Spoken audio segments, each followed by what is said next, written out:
방금 전에 국회 분수대 앞에서 기자회견을 갖고 당 대표 출마를 공식 선언을 했습니다. 돌을 맞을지언정 앞장서겠다.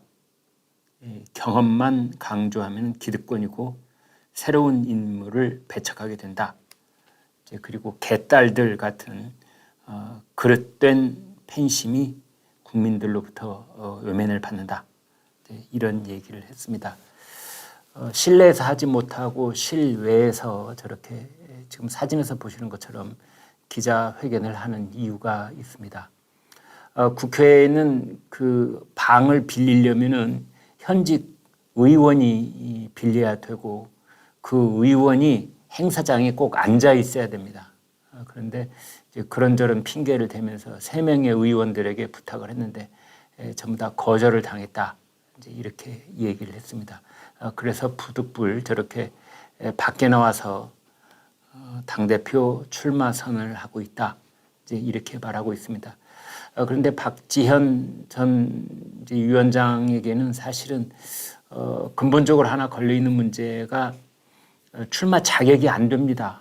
그러니까 더불어민주당 당헌 당규에 따르면 일단 입당한 지 6개월이 지나야 당대표에 출마할 수 있는데 그 요건을 충족시키지 못하고 있습니다.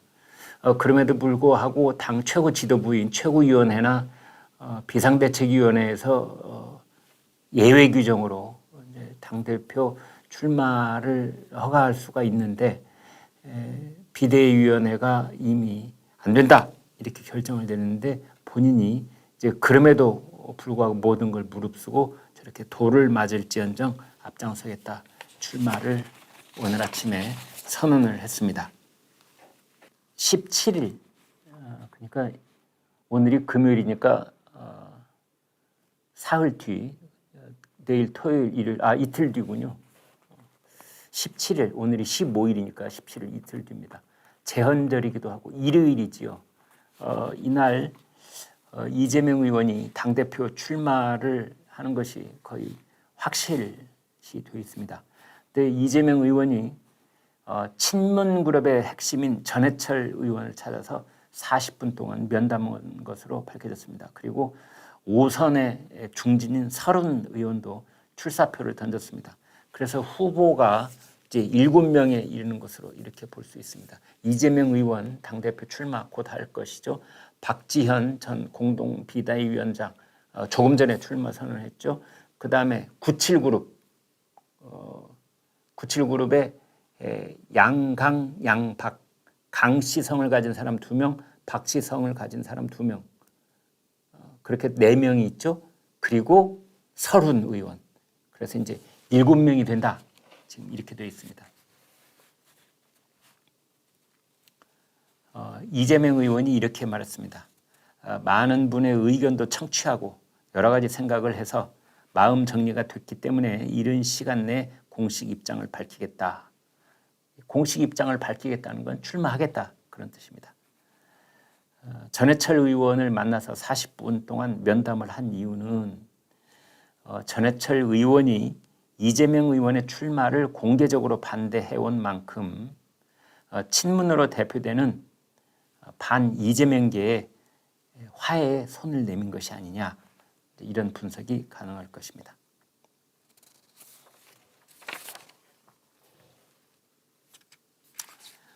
이런 상황 속에서 지금 여의도 정치권에서는 이른바 청년 정치 과연 이 땅에서 그 청년 정치의 실험은 어떻게 된 것이냐라는 이제 분석들이 나오고 있습니다. 국민의힘에서 이준석, 더불어민주당에서 박지원. 우연인지 아닌지 모르지만 둘 다 당대표까지 한 겁니다. 비상대책위원장은 당대표라는 뜻입니다. 이준석 당대표, 박지원 비대위원장. 이 두 사람의 청년정치 실험은 어떤 평가를 받아야 될까요?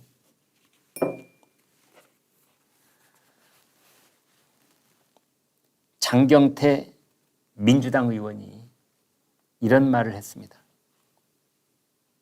이준석 대표와 박지원 전 위원장이 언제 청년 정치를 하기나 한 적이 있나? 청년 정치를 한 적이 있기는 한가? 그들이 한 것은 지도부 정치 아니었나? 그러니까 이준석에게도 박지원에게도 똑같이 비판을 한 겁니다. 그 사람들이 한 건 청년 정치가 아니라 지도부 정치였다. 지도부 내에서, 최고위원 내에서, 비대위원 내에서 오로지 정치적 세력 다툼을 했을 뿐이다. 라고 비판을 한 겁니다. 특히 박지원 전 위원장에 대해서 청년 당원의 지지를 받아 비대위원장이 된 것도 아니었고 입당하자마자 비대위원장이 돼서 청년 정치를 할 겨를도 없었다. 그런 말을 했습니다. 더더군다나 민주당 내에서는 박지원 전 위원장에 대해서 아주 쓴소리를 하는 이러한 목소리가 있습니다. 청년 정책 활동을 해온 한 관계자가 이렇게 말했습니다. 이건 정말 뼈아픈 말인데요. 박지원 전 위원장의 위기는 청년 정치의 위기가 아니라 문제점을 보여주는 것이다. 당에서 활동해온 청년들은 박지원 전 위원장처럼 깜짝 발탁되는 것을 보면 허탈하다. 어느 줄에 서야 하나? 당 밖에서 있어야 더 성공할 수 있는 것인가? 고민이 많아진다. 그러니까 예를 들어서 더불어민주당에 그 청년 활동을 해온 10년 동안 청년 활동을 해온 33살 먹은 누군가 있다고 해보겠습니다.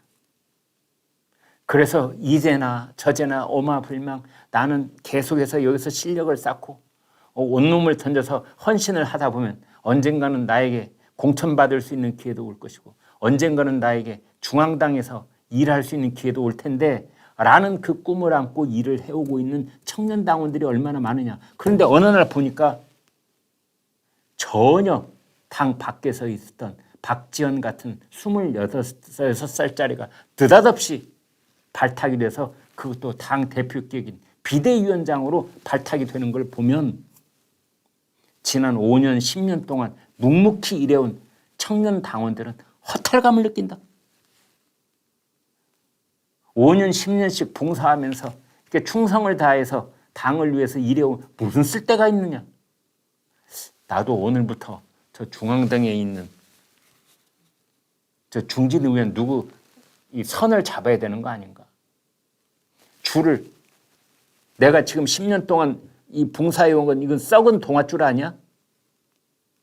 이런 생각을 갖는다는 것입니다. 다른 관계자는 이렇게 말했습니다. 박지원 전 위원장은 청년 정치인이 아니라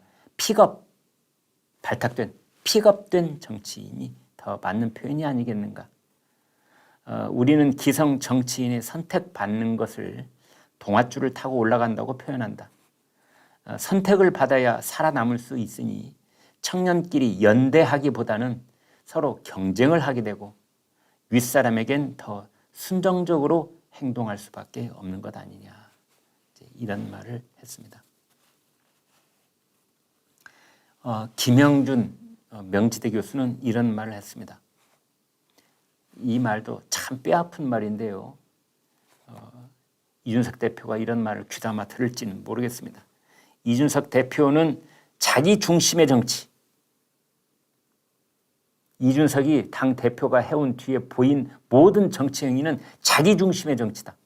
그리고 정치 공학만을 따지는 정치를 했기 때문에 자멸한 것이다. 스스로 무너진 것이다. 박지원 전 위원장은 같은 사안에도 오락가락하는 내로남불 발언과 자신만 대표 출마에 예외를 인정해달라는 억지 때문에 자멸하고 있는 것이다. 참 전곡을 찌르는 그런 분석이 아닐 수 없다. 이렇게 생각이 됩니다.